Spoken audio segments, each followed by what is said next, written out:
ಶಾಲೆಗಳಲ್ಲಿ ಅಶ್ಲೀಲ ನೃತ್ಯಕ್ಕೆ ರಾಜ್ಯ ಸರ್ಕಾರ ಈಗ ಕಡಿವಾಣ ಹಾಕೋಕೆ ಮುಂದಾಗಿದೆ. ಶಿಕ್ಷಣ ಇಲಾಖೆಯಿಂದ ಅಧಿಕೃತ ಆದೇಶ ಬಂದಿರುವಂತದ್ದು. ಶಾಲಾ ಸಾಂಸ್ಕೃತಿಕ ಕಾರ್ಯಕ್ರಮಗಳಲ್ಲಿ ಅಶ್ಲೀಲತೆಗೆ ಬ್ರೇಕ್ ಹಾಕೋಕೆ ಮುಂದಾಗಿದೆ. ಶಾಲೆಗಳಲ್ಲಿ ಅಶ್ಲೀಲ ನೃತ್ಯಕ್ಕೆ ಈಗ ರಾಜ್ಯ ಸರ್ಕಾರ ಕಡಿವಾಣ ಹಾಕೋಕೆ ಮುಂದಾಗಿದೆ. ಶಿಕ್ಷಣ ಇಲಾಖೆಯಿಂದ ಬಂದಿರುವಂತ ಅಧಿಕೃತ ಆದೇಶ ಇದು. ಶಾಲಾ ಸಾಂಸ್ಕೃತಿಕ ಕಾರ್ಯಕ್ರಮಗಳಲ್ಲಿ ಅಶ್ಲೀಲತೆಗೆ ಬ್ರೇಕ್ ಹಾಕೋಕೆ ಪ್ಲಾನ್ ನಡೆದಿದೆ. ಮಕ್ಕಳ ಮೇಲೆ ಕೆಟ್ಟ ಪರಿಣಾಮ ಬೀರುವಂತಹ ನೃತ್ಯಗಳ ಪ್ರದರ್ಶನವನ್ನ ಮಾಡುವಂತದ್ದು ನಿಷೇಧಿಸಲಾಗ್ತಾ ಇದೆ. ಶಿಕ್ಷಣ ಇಲಾಖೆಯಿಂದ ಶಾಲೆಗಳಿಗೆ ಕಟ್ಟುನಿಟ್ಟಿನ ಸುತ್ತೋಲೆಯನ್ನ ಜಾರಿಗೊಳಿಸಲಾಗಿರುವಂತದ್ದು. ಶಿಕ್ಷಣದ ಪಾವಿತ್ರ್ಯತೆಯನ್ನ ಕಾಪಾಡೋದಕ್ಕೆ ಇಲಾಖೆ ಈ ಮಹತ್ವದ ಕ್ರಮವನ್ನ ಕೈಗೊಂಡಿದೆ. ಹಾಡು ನೃತ್ಯಗಳ ಆಯ್ಕೆಯಲ್ಲಿ ಶಾಲಾ ಆಡಳಿತ ಮಂಡಳಿನೇ ಜವಾಬ್ದಾರಿಯನ್ನ ಹೊತ್ತಿರುತ್ತೆ. ನಿಯಮವನ್ನ ಉಲ್ಲಂಘಿಸಿದ್ರೆ ಕಾನೂನು ಕ್ರಮದ ಎಚ್ಚರಿಕೆಯನ್ನ ಕೂಡ ನೀಡಲಾಗಿರುವಂತದ್ದು. ಇದೊಂದು ಮಹತ್ತರವಾದಂತಹ ನಿರ್ಧಾರ ರಾಜ್ಯ ಸರ್ಕಾರ ತಗೊಂಡಿರುವಂತದ್ದು, ಶಿಕ್ಷಣ ಇಲಾಖೆ ತಗೊಂಡಿರುವಂತದ್ದು. ಅಧಿಕೃತವಾಗಿ ಆದೇಶವನ್ನ ಕೂಡ ಇವತ್ತು ನೀಡಿದೆ.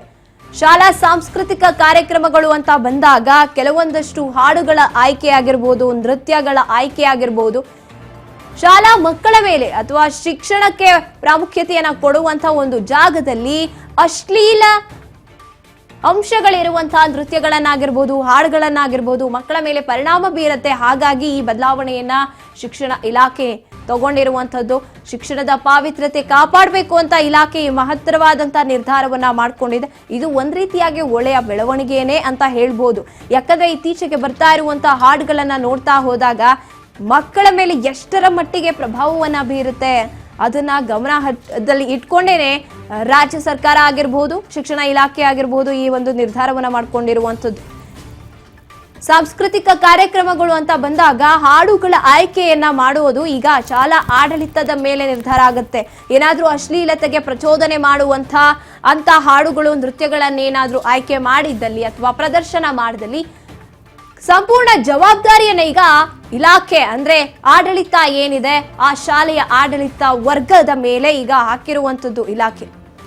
ನಿಯಮ ಏನಾದರೂ ಉಲ್ಲಂಘಿಸಿದ್ರೆ ಕಾನೂನು ಕ್ರಮವನ್ನ ಎದುರಿಸಬೇಕಾಗುತ್ತೆ ಶಾಲೆಯ ಆಡಳಿತ. ಈ ಒಂದು ಎಚ್ಚರಿಕೆಯನ್ನ ಕೂಡ ನೀಡಲಾಗಿದೆ. ಸಾಂಸ್ಕೃತಿಕ ಕಾರ್ಯಕ್ರಮಗಳಲ್ಲಿ ವಿದ್ಯಾರ್ಥಿಗಳಿಗೆ ಸಭ್ಯ ಉಡುಪನ್ನ ಧರಿಸಿಕೊಂಡು ಬರುವಂತದ್ದು ಕಡ್ಡಾಯವಾಗಿರಬೇಕು.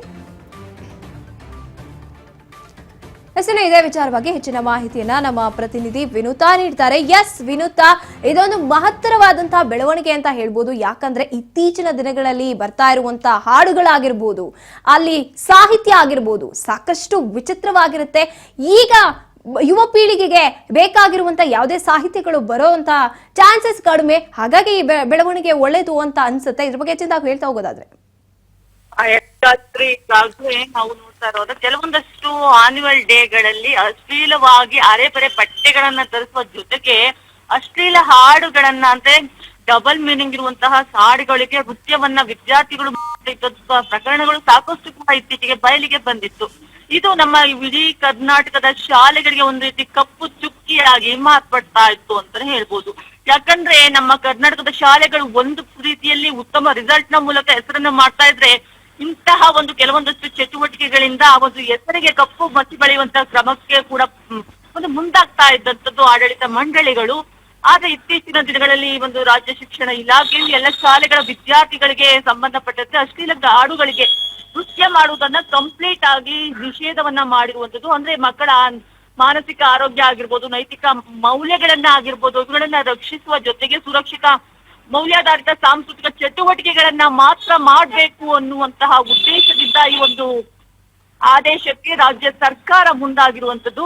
ಈ ಒಂದು ಆದೇಶ ಯಾವೆಲ್ಲ ಶಾಲೆಗಳಿಗೆ ಒಂದು ಅಪ್ಲೈ ಆಗುತ್ತೆ ಅನ್ನೋದ್ರೆ ರಾಜ್ಯದ ಸರ್ಕಾರಿ ಆಗಿರ್ಬೋದು, ಅನುದಾನಿತ ಆಗಿರ್ಬೋದು, ಅನುದಾನ ರಹಿತವಾಗಿರ್ಬೋದು, ಎಲ್ಲ ಶಾಲೆಯ ಮಕ್ಕಳಿಗೂ ಕೂಡ ಈ ಒಂದು ಆದೇಶ ಅಪ್ಲೈ ಆಗ್ತಾ ಇದ್ದು, ಇನ್ನು ಮುಂದೆ ಯಾವುದೇ ರೀತಿಯ ಅಶ್ಲೀಲ ಹಾಡುಗಳನ್ನ ಕೂಡ ಪ್ರದರ್ಶಿಸುವುದನ್ನ ಶಿಕ್ಷಣ ಇಲಾಖೆ ಇದೀಗ ಕಟ್ಟುನಿಟ್ಟಾಗಿ ಒಂದು ಆದೇಶವನ್ನ ಹೊರಡಿಸಿರುವಂತದ್ದು. ಅಂದ್ರೆ ಮಕ್ಕಳ ಒಂದು ಯೋಗಕ್ಷೇಮದ ಕಾಪಾಡುವ ದೃಷ್ಟಿಯಿಂದ ಈ ಒಂದು ಮಹತ್ವದ ಕ್ರಮಕ್ಕೆ ಇದೀಗ ರಾಜ್ಯ ಶಿಕ್ಷಣ ಇಲಾಖೆ ಅಶ್ಲೀಲ ಹಾಡುಗಳಿಗೆ ಕಡಿವಾಣವನ್ನ ಹಾಕಿರುವಂತದ್ದು. ಇನ್ನ ಈ ಒಂದು ಎಲ್ಲ ಆದೇಶವನ್ನ ಇದೇ ಶೈಕ್ಷಣಿಕ ವರ್ಷದಿಂದ ಅನ್ವಯವನ್ನ ಕೂಡ ಮಾಡಿಕೊಳ್ಳಲಾಗ್ತಾ ಇರುವಂತದ್ದು. ಧನ್ಯವಾದ ವಿನುತಾ ನಿಮ್ಮೆಲ್ಲ ಮಾಹಿತಿಗಾಗಿ.